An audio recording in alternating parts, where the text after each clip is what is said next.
I'm pleased to present today's webinar, Job Ready, Set, Go, Connecting Immigrant and Refugee Youth to Employment. I am delighted to welcome today's guests who join us virtually from Paris and Stockholm to share enterprising ideas that are connecting talented young people to jobs while helping businesses tap the diversity advantage. Joining us from Paris, France, we have Gabrielle Lenaud, Operations Manager at Mozaïk RH. And from Stockholm, Sweden, we are joined by Saba Mozaïk, Mentor Coordinator with Mitt Liv. We'll go to Paris first. Let me introduce our first speaker. Gabrielle Lenaud stands at the operational hub of Mozaïk RH, where he manages all projects. Mozaïk RH is a non-profit recruitment association working to promote equal opportunities and diversity through the placement of talented young people and school graduates originating from some of France's most disadvantaged neighborhoods. Through its work with public and private companies, Mozaïk helps bring future leaders from the margins to the forefront of French society. Welcome, Gabrielle. The podium is yours. Thanks a lot for having me. Hello, everybody. I'm Gabrielle Lenaud. I was a psychologist as a diploma. I've worked 10 years in HR before joining Mozaïk HR. Mozaïk HR is a recruitment and consulting firm specialized in the diversity programs. So, addressing the challenge. Given the same qualification in France, young people from underprivileged areas, most of them being from foreign origins, reject 4 times out of 5 when they send a resume somewhere. They got a plus 20 points of unemployment compared to the same population in France entire, which means they don't have equal access to the job market right now. However, there's a real labor market paradox. Next slide, Kim, please. Yes. Thank you. Which is that we have 1.8 million recruitment projects a year, and out of them around 2,100 last year, but most of the time it's around 400,000, sorry, unfilled vacancy per year, which means that you have the jobs, you have between 200,000 and 400,000 jobs unfilled every year, and in the same time a huge unemployment problem in the underprivileged area. So Mozaïk RH was founded on this idea that the connection between underprivileged areas and businesses that hire was needed to be created. We need to create a new bridge between those two worlds. So the challenge is to facilitate, Kim, next slide. The challenge is facilitating the inclusion of youth from underprivileged area, and it is a major and economic and social challenge. Why is that? Because in France, as you might know, the studies are nearly free. It's nearly free to study up to master degrees or to a graduate program. So what we do is we invest a lot in young people from underprivileged areas so they can get a higher education, but we waste it by not hiring them and keeping them unemployed or disqualified regarding their diploma, which is kind of a problem. So the solution would be, of course, Mozaïk HR, which is us. So please move to the next slide, Kim. I'm very sorry about that. So create the connection between businesses and diversity candidates. Very easy task, and we do that with 3 different programs. The first one, next slide, Kim, please, being the recruitment agency. We work as a recruitment agency. Our main competitor of that branch is Michael Page, except there are 5,000 consultants and we are 30. But however, this is what we do. We negotiate with different firms. They give us their permanent or apprenticeship or internship position. We fill them with people from underprivileged area, and we get paid for that, which is the model of any HR recruitment agency in the world. We also provide extra sourcing regarding people with disabilities, and sometimes consulting and diversity training. The assessment of performance is the classical one: the job analysis, the sourcing, the evaluation, the shortlist, the candidate coaching during the integration program. I will detail in a little while the specificities of our program, but in the recruitment, the specificities of our program is the sourcing. When you are a big company, let's say, for example, right now, Microsoft in France, you advertise your job on your own website. The people that came in are from everywhere in France, and some of them, not especially at Microsoft, but some of them are discriminated. And it's always the case. All the studies prove us that. What we do at Mozaïk is very different. So we tend to have a more local approach. What we do is we take a neighborhood, an underprivileged neighborhood. We go there, we meet with everybody. Public sector, private sector, association, anybody, schools, anybody that can send us a candidate. And right now in Paris, we are known by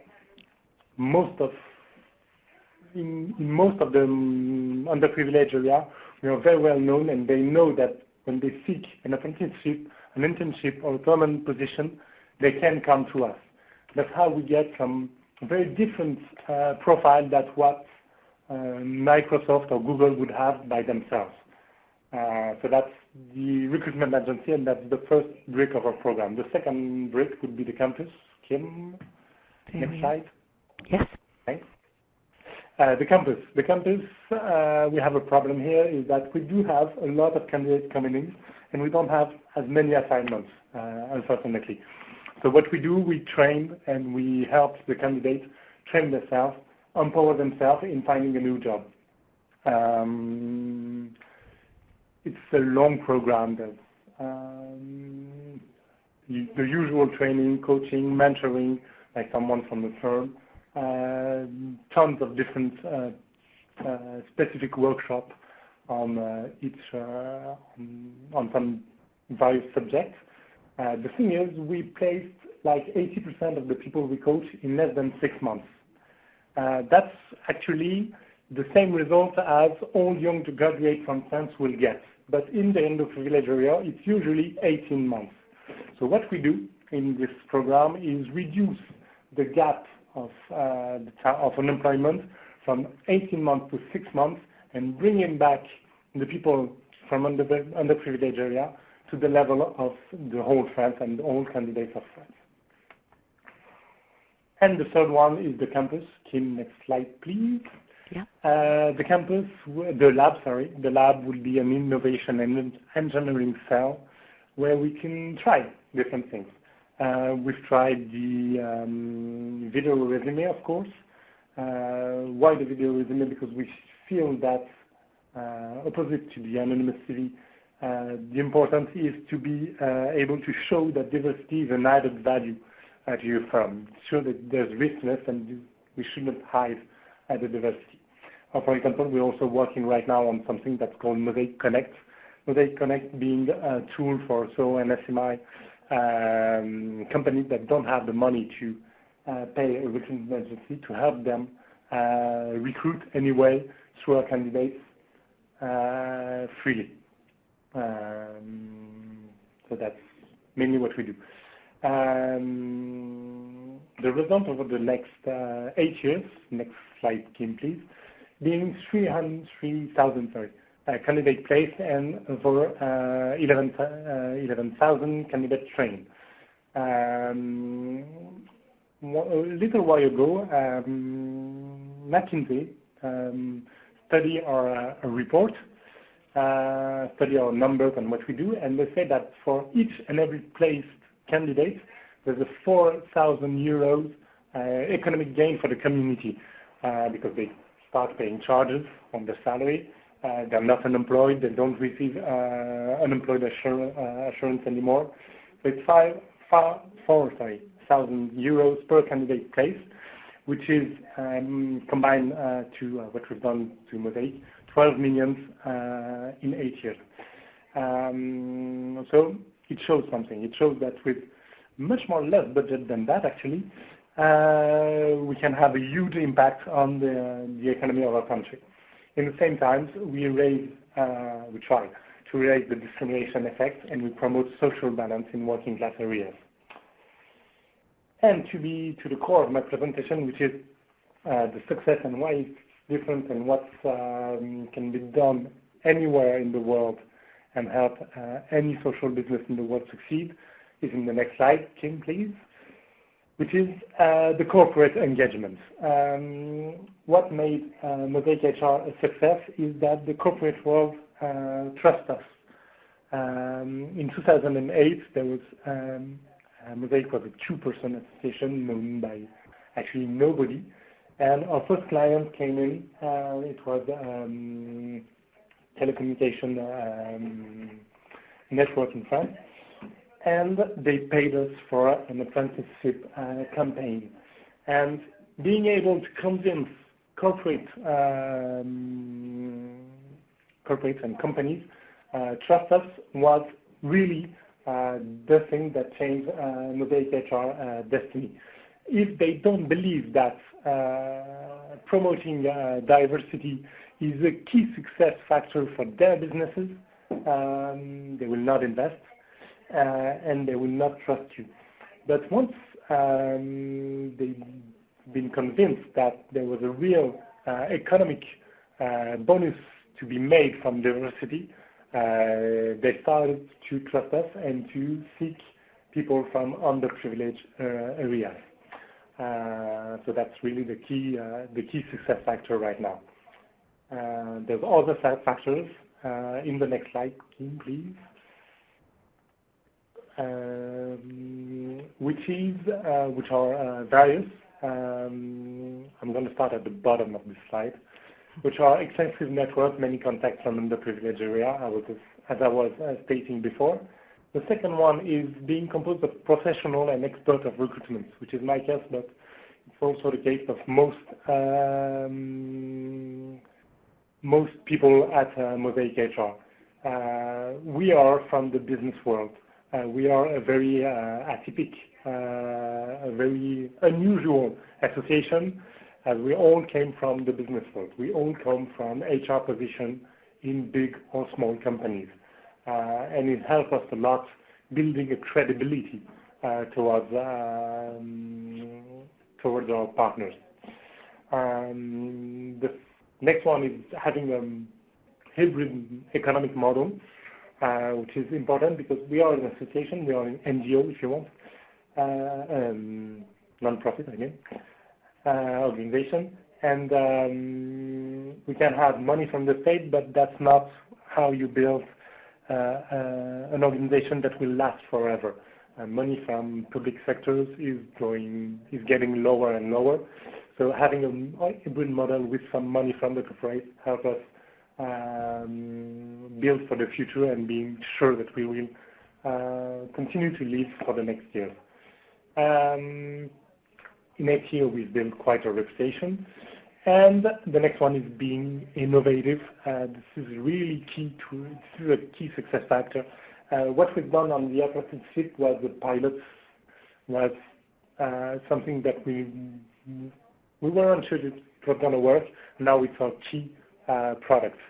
Right now we are working with SME and with small businesses, and this is key in France because it's more than 70% of the market, but they will never pay us. So we have to be innovative in the way we found new ways of financing to access this job market that's so key to our candidates. We're also innovating in the digital areas, which we will see and we will talk about in a few months. And that's it. I hope I was not too quick or too long. I'm very sorry for not being able to turn my slide by myself. Oh, thank you, Gabrielle. That was perfect. Thank you so much for unpacking a very comprehensive program that's on offer at Mozaïk RH in Paris, and that's helping equip young people with skills and confidence they need to succeed while engaging employers in the private and public sector, helping them become more successful and better corporate citizens. That's very impressive. Thank you very much. I'm sure that we have many questions coming in from our audience, which we'll raise during the Q&A session at the end of agenda, so continue to submit. But now let me please introduce our next guest speaker who joins us from Stockholm, Sweden. I'd like to introduce Saba Mozaïk, who is mentor coordinator at Mitt Liv, which translates as My Life. Mitt Liv is a social enterprise working for an inclusive society and a labor market that values diversity. Saba is responsible for running Mitt Liv's mentor programs, leading recruitment and outreach for over 300 participants. Mitt Liv's mentorship program allows newcomers in Sweden to gain access to insider knowledge, skills, and network, while mentors gain insight on how to promote and manage diversity as an asset within their workplaces. Welcome, Saba. The podium is yours. Thank you so much. So I'll be representing Mitt Liv and talking about Mitt Liv's mentor program. And as you said previously, our vision is to be a part of creating an inclusive society and a labor market that values diversity. And in order to make that happen, we exist, and we are the organizations that stands between the individuals who have foreign backgrounds and the companies and organizations who recognize the value and the benefits of increased diversity in their workforce, in their workplaces. So we work with people who are looking for jobs corresponding to skills and strive to build professional contacts and networks in Sweden. So what we realize is a lot of people who come to Sweden, it's very difficult to create professional contacts and network, and a lot of the jobs go through networks.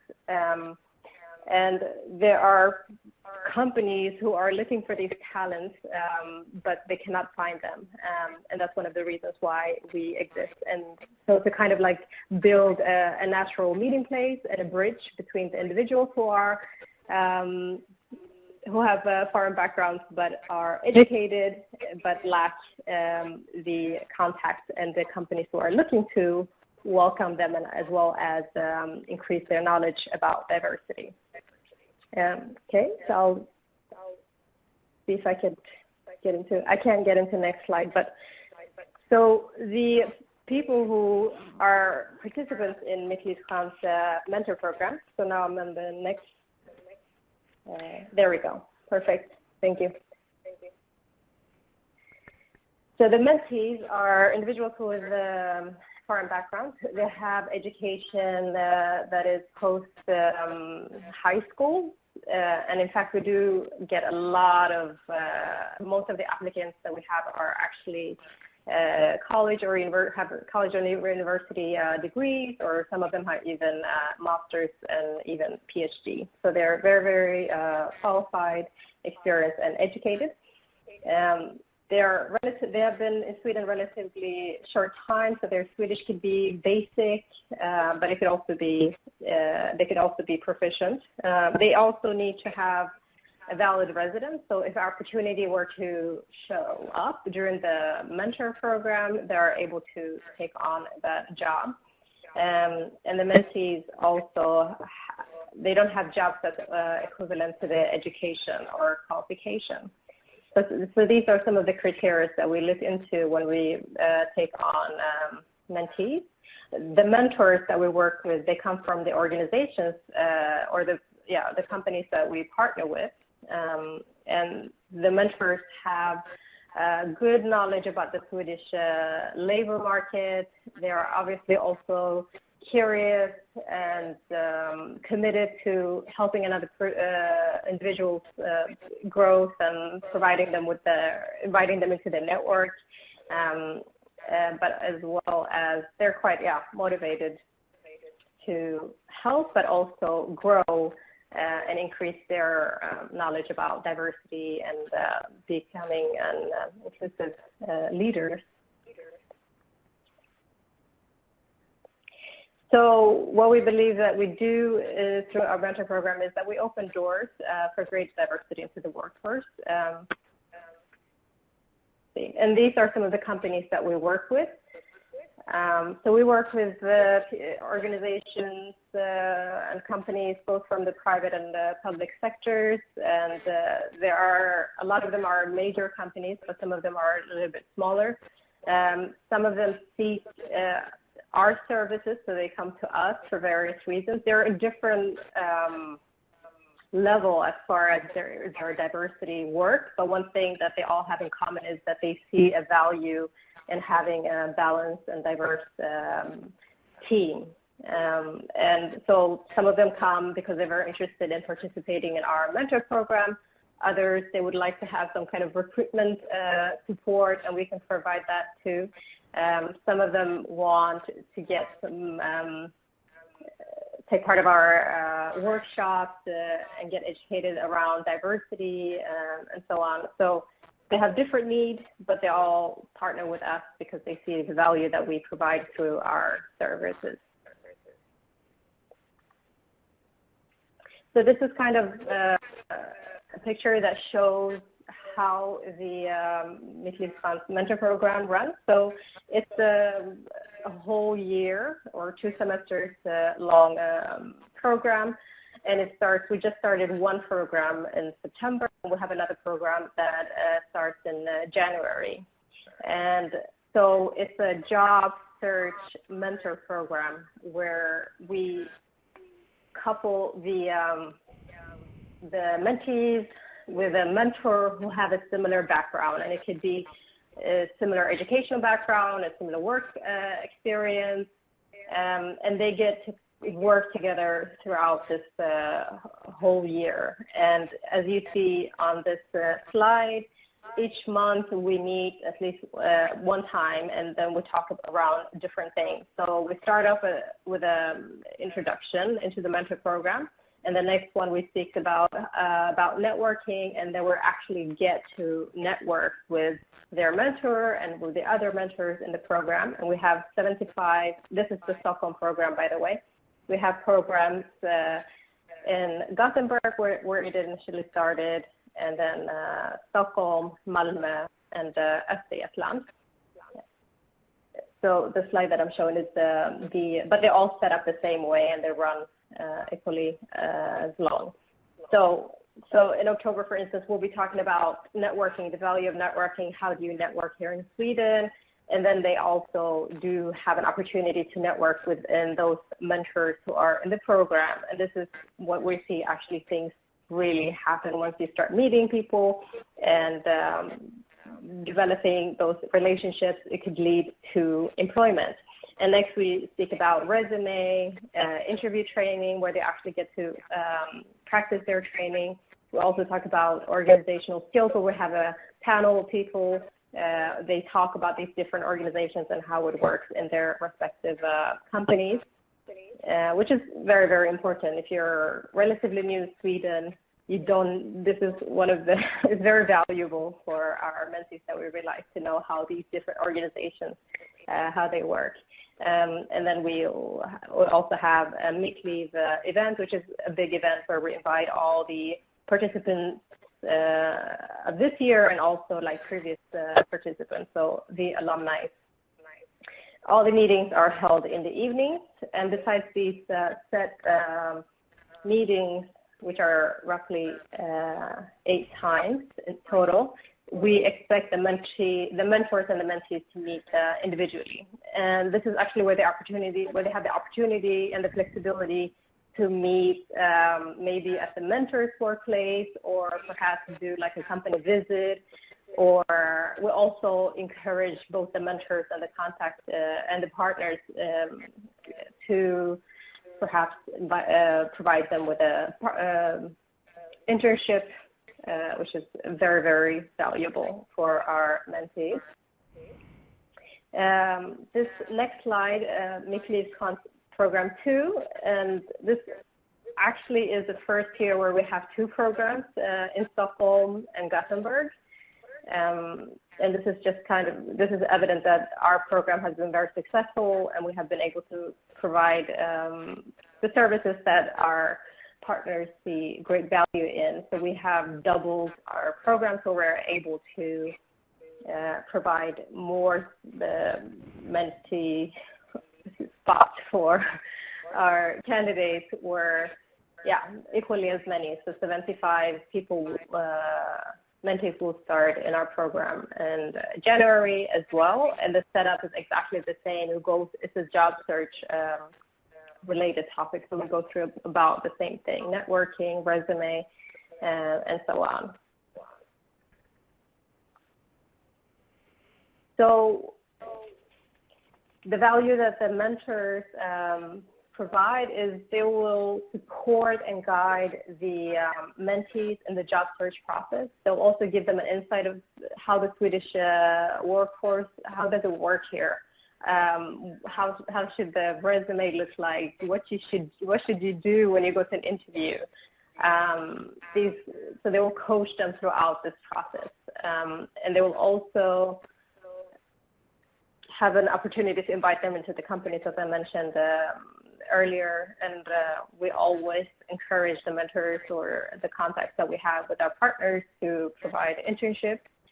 And this is the very, very important, like inviting the mentee into their professional network. So if maybe perhaps there is no vacancy with them at the mentor's company, maybe that mentor knows of somebody who might have some kind of vacancies, and they can refer them to that job. And we've seen a lot of our mentees actually getting jobs that way. And another thing that sometimes we can also take for granted is reference. Like when people don't have any references, because that might not be very common in their countries. So the mentor can act as a reference for the mentee when they go for an interview, which is also a very, very, very valuable.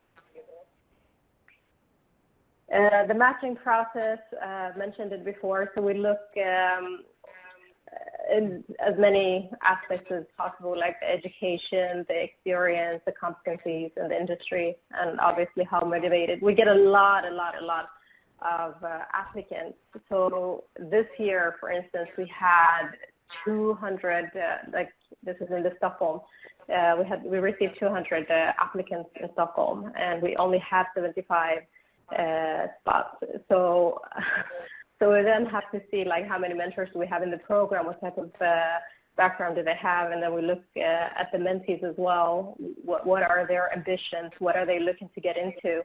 And as long as we can do a good match, taking into consideration the education, experience, and so on, then we'll accept them into the program. And those who did not get any placement this time, then we'll see if we can get them in the next program.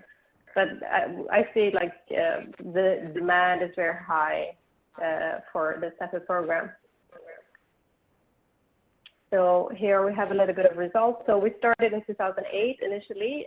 It was in Gothenburg, targeting young immigrant girls in Angered high school.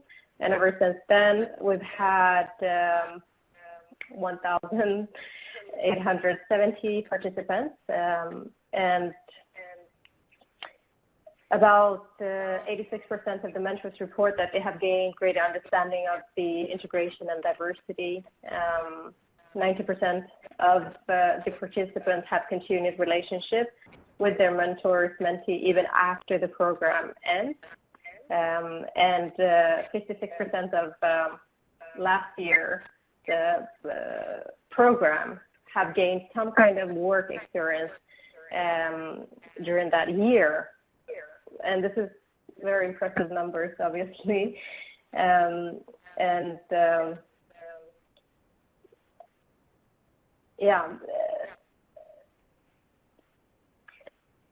Our mentors, they also tell us that it has been very valuable experience for them as well. Like before they enter the program, they have certain expectations, so maybe they have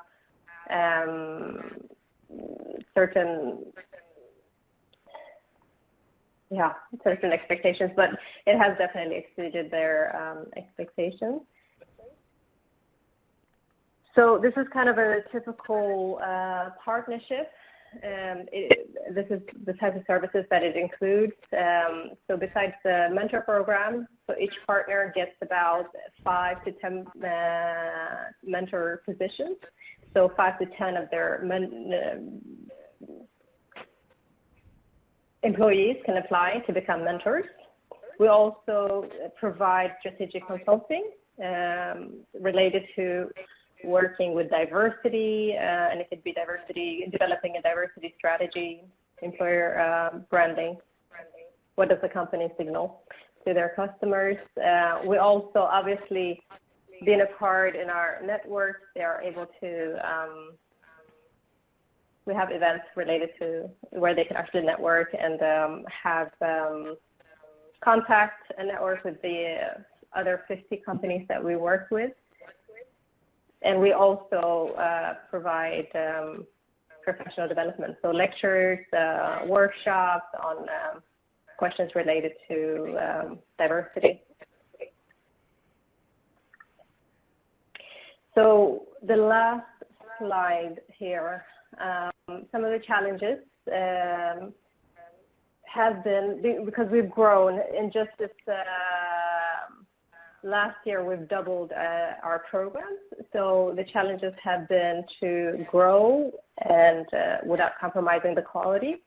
And we also have had challenges in growing in smaller cities because they might be, we might have the mentees there, but not necessarily any presence of the companies that we can work with, so there wouldn't be enough mentors. And obviously, a lot of our companies, they have very different needs, and we want to meet the demand, but while still keeping in line with our vision and mission. Some of our key to success has been the fact that we have strong network. We have been able to run our program independently, built a very unique self-sufficient business model, which has been, I would say, key to our success. And we continue to create value directly working with companies and corporations. And we also obviously have very competent employees who have very, very diverse and diverse experiences and perspectives. We actually live what we learn. So we have people from all over the world, genders, ages, and each and every employee has something special to provide. We also have very entrepreneurial mindset, so we're always trying to come up with creative solutions.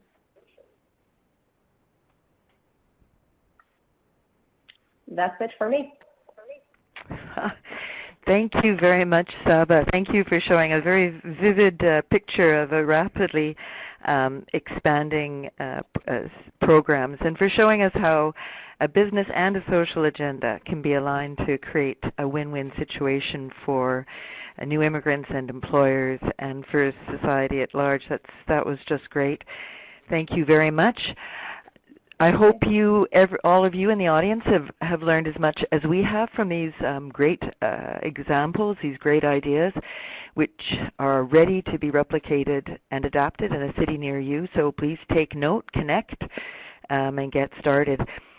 So we have now concluded the formal portion of today's webinar. It's time for our Q&A and for your participation, you in the audience. So please continue to submit questions to us in the Q&A box while I field the first question to our presenters. I'll start. So both your organizations, both Mozaïk RH in Paris and Mitt Liv in Stockholm, began working with relatively small populations and with marginalized youth. Today, both of your operations have expanded with enormous success and scale. Both Mitt Liv and Mozaïk have launched new social ventures in other cities and are reaching new audiences. So what's the magic in that? We'd like to know, was there a tipping point? Was there a particular moment or intervention or change that unlocked opportunity for the kind of growth and expansion that your organization has seen? Perhaps let's start with you, Gabrielle, at Mozaïk. There are several tipping points. The first one was when we decided that our first partner will pay for what we've done with him. Our corporate partner will pay for what we've done. So far, we had worked for a few months with different companies on a free basis. And candidates were not recontacted. They were not called after we sent them. They received it, saying, yeah, why not? And it stopped there. Then we decided that we will make corporate pay, and they gave value to what they paid. So they decide that each and every candidate will be recontacted, and since they paid for it, they will recontacted. So that's the first tipping point. The second one is when the first company trusted us with a paid campaign. We succeeded in this campaign, and it opened us 3 doors immediately. She forwarded our contact details to 3 people, 3 other firms, opening the doors for us, and it made a lot of difference. So that's mainly the 2 big tipping points, and the third one is right now. We are opening 10 new agencies in France. We were only in Paris. We're now in Lyon, Lille, Nantes, and soon to be 2 others before the end of the year, and then 5 others next year. Hoping to achieve not 500 placements a year, but 5,000 placements a year. So the third tipping point is right now. Wow, that's great. How about you, Saba at Mitt Liv? Was there a tipping point in the work you do with mentors, mentees? Yes. Well, I would say the tipping point, or like, the program has doubled. The program has grown and expanded geographically and also in numbers. So I think just the services that we have provided and the concept that we have working directly with organizations and companies has allowed us to grow and not become so independent on maybe like funding. So it's not a project we run exactly as a company, and as long as we maintain the quality of services that we provide and maintain the relationships that we have with these companies, we'll continue to grow and expand our services. And that equals. Yes, and that that means that we are able to provide more placements for our mentees, access to the program. Because everything that we gain, all our profit is reinvested into the company. That's great. Okay, so another question I have for both of you is that both of your programs have had such enormous success in attracting and maintaining relationships with corporate partners, with employers, especially in the private sector. So what type of feedback have you received from these organizations and employers? Tell us a little bit about the impact your programs have had on that, these very influential stakeholders that maybe we don't appreciate fully enough sometimes in this sector. And let's start with you, Gabrielle. Okay. The first impact is actually quite interesting. The first time we go somewhere with some candidates, the first feedback from the company is they're well-dressed, they're well-educated, they speak very well, they don't have any accent. So the first impact is about the stereotype. There's a huge stereotype on France on what's people from immigration. So that's the first impact we have, and that's the first feedback we get. It's kind of sad, but it's always the case still today, after 8 years. The second impact and the second feedback we have is that we are highly professional. As much as we can, we are very professional in the way we work with them. And coming from a non-profit organization, that kind of surprises our clients and our corporate network. So that's the two main feedback that we have. It shows that there's a lot of stereotypes going on. That's good lessons there. Yes, and how about with you, Saba? What kind of feedback do you get from your some of the corporate partnerships you've so successfully engaged? Well, the mentors that have been in the program, they say that through the program it has changed their perspective. Some thought perhaps, people with an immigrant background, perhaps they're lazy. Maybe that's why they are not able to get jobs. Maybe they're not really doing enough. Maybe they're not educated.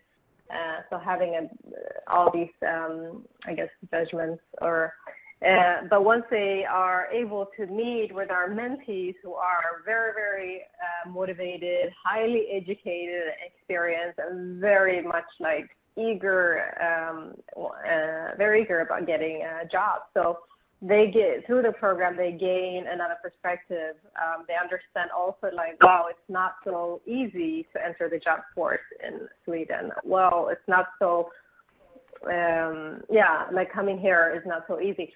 So they get a bit of epiphany in how difficult it is, but also how educated and motivated our mentees are. That's wonderful. That is, you're sort of creating a more empathetic environment more receptive and empathetic. That's very important, and that sort of takes me to the last question I'd like to put to you before moving to our audience. It's hard to ignore today the very negative rhetoric in today's public narrative around migration and employment. So would you like to comment on how you think your work and your programs are changing that perception? And maybe we'll go back to you, Saba. How is the work you're doing influencing a negative public narrative? I mean, essentially, our mentors are meeting people that they wouldn't normally meet. They might be of a different background, from another country, another age, So the mentees that they get to work with aren't essentially the typical type of person that they would hang out with or become friends with.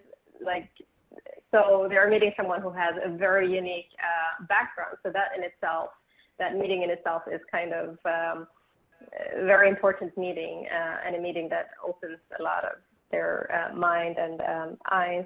And also, I think through this meeting, they are getting to know these people with immigrant background. They're getting to know them personally. It's not just about what they see on the media. It's not just about what they read in the newspapers, which is most of the time a negative image. But by working with them, by getting to know them, they get to see another picture. They get to see the person, and they get to experience.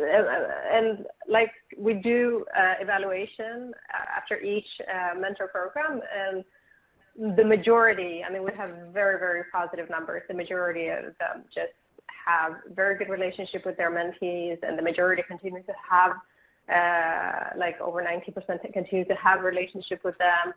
So it really expands their mind and change their perspective about immigrants. And also they get to become a little bit self-aware as well about the judgments that they have. And That's great. How about you, Gabriel? I see that we've got an enormous number of questions coming in, so we'll just have a quick response from you before moving to the Q&A. How's your work influencing that narrative? Okay, first off, I think we share the same answer with Saba. By creating the meeting between people that will never talk to each other normally, we change a lot of things.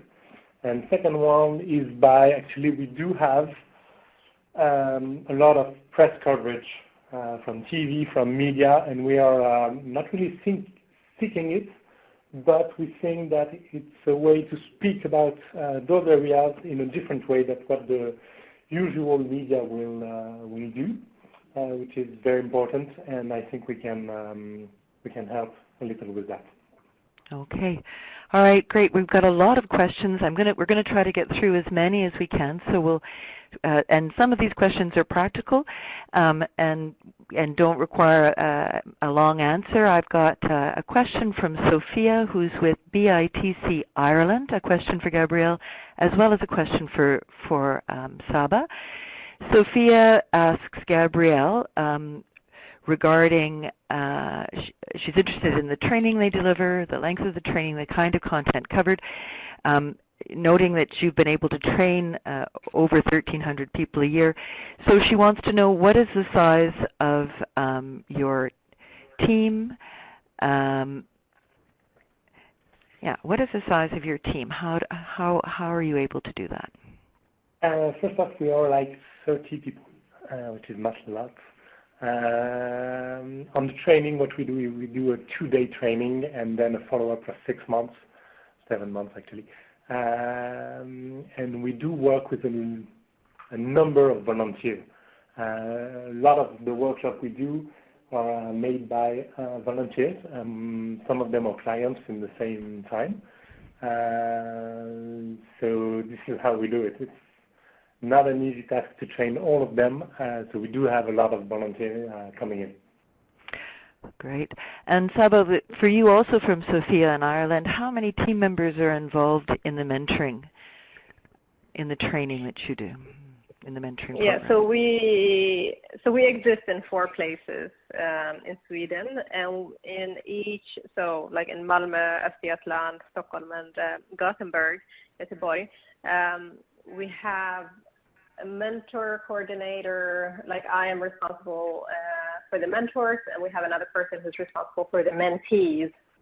So 8, but in total in Mitt Liv we're 20 people, but responsible for different things. But about 8 are directly involved in the mentor program. Okay. Very good. And now, of course, we've got a couple of questions about funding. This always comes up. Manuela, with the International Organization for Migration, asks Mitt Liv. She says, how are your services funded? Do you charge companies for your services? Saba. Yes, we do.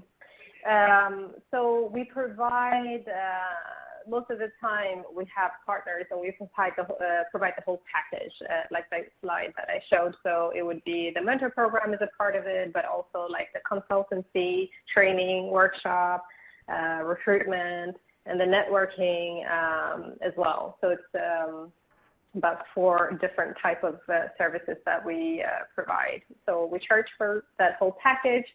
And so for some of the partners, we have like a 1-year contract, or we'll have like a running contract. So, yeah. So also, Gabrielle, I think you... Free. Yeah, like, can I just add it's for free for the mentees? Yeah. The mentees do not pay anything. It's just the partners that, okay. that we partner with that funds our organization. Okay. Program. That's great. Now, I know that you, Gabrielle, talked a little bit about this in your session, so maybe you could comment briefly, but I noticed Amy Bélanger specifically wanted to know, are participants paid? Saba, you just gave us an answer there, but maybe, Gabrielle, we can get that from you, too. Same thing in Paris. The participants never pay anything. That's a rule for everything, and we are paid half by the business on the recruitment part, and the campus is more funded on the public sector or small communities. Money. Okay. I have an interesting question from Darren Short. He wants to, I guess he's noted that your programs describe young people with talent and professional qualifications. Darren Short would like to know, do you see this model working in a blue-collar, non-professional setting? Saba, your mentoring program, that model working in a blue-collar, non-professional setting. Would it work? Have you experimented with that? What do they mean? Non-professional? Yeah. Can the model be adapted to work with that particular stakeholder group? Yeah, I mean, the model can work even in a non-professional. So for instance, like youth, relating primarily like creating, the activities will be related more social activities rather than professional. I don't know if that's answering the question. But it's a great model. Essentially just the model is working with individuals who have a hard time integrating or becoming included in the society, and then we are connecting them with people who are very curious and interested in working with those types of individuals. So yeah, it could work in other non-professional setting as well. Okay. And how about you, Gabrielle? And of course, by blue collar, we mean sort of what is also called working class community, service workers. It can work, and it's with the blue collar population, let's say. However, I'm not sure it's necessary. We work with people issued that came from immigration, and the blue collar work in the blue collar population in France is mostly them, actually. There's less and less discrimination on this level of job, so I'm not sure of the interest for us. Okay, we're going to move on to a question from Hansen, who's with the OECD in Paris, and he asks, what are your relations with the local authorities? Noting that Hansen is working at the OECD LEAD program in Paris, he'd like to know something about how you work with local authorities, and maybe we can start with you, Gabrielle. We work with local authorities. First off, we work very closely with the city and the region of Paris and of every agency we're in, because they're primarily someone that can say, send us the candidates. They're often in contact with candidates and people from the neighborhood, and they have teams in the neighborhoods that work on a daily basis with them, so they can offer that. And secondly, we work with them as they sometimes are sponsor, or they can fund some of the campus and the training programs that we made. Very good. And how about you, Saba, at Mitt Liv?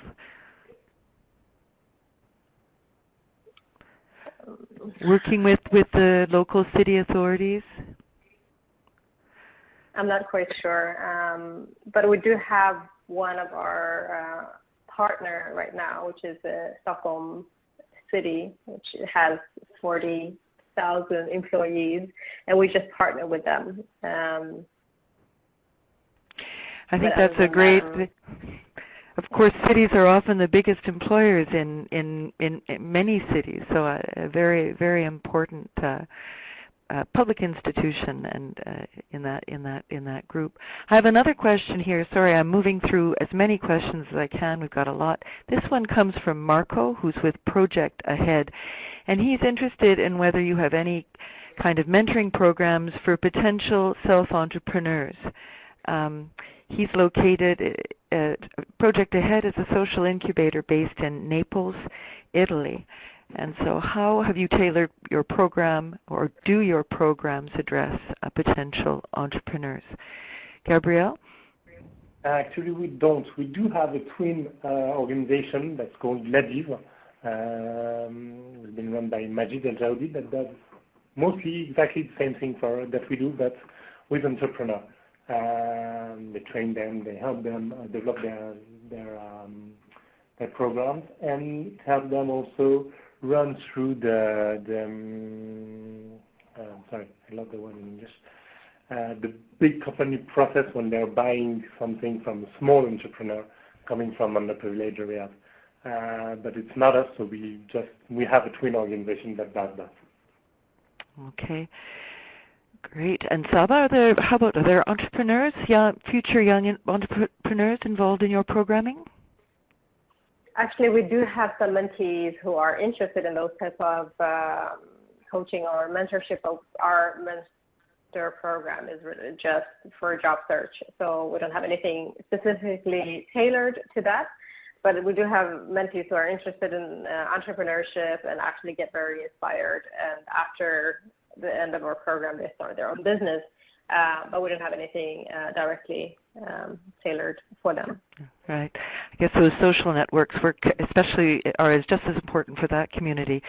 So I have a question here, very simple question. It may have to do with eligibility requirements in your programs. This is a question from Linda Davy Longstreet. She wants to know how you provide or whether you provide language support for low language participants in your programs. Gabrielle? That's not the public we have, actually. Most of the people we're working with are second or third generation migrants, which means they're born in France and they speak a nearly perfect French. And Saba, how about you? Our mentees are actually they have different levels of Swedish, but I would say primarily they have very impressive Swedish, having just been here for a very short time period, like 1 year or 2 years. But what we have seen is, and from the evaluation form that we do yearly, is that they've actually improved their Swedish throughout the program. Because they're speaking to a person who's fluent in Swedish, and sometimes that could actually be their only contact with a Swedish person or a Swedish-speaking person. So their language skills improve throughout the program, but we don't have, and all program is in Swedish, and we actually interview all the mentees as a part of the screening process when they first start to kind of check that their Swedish level is okay.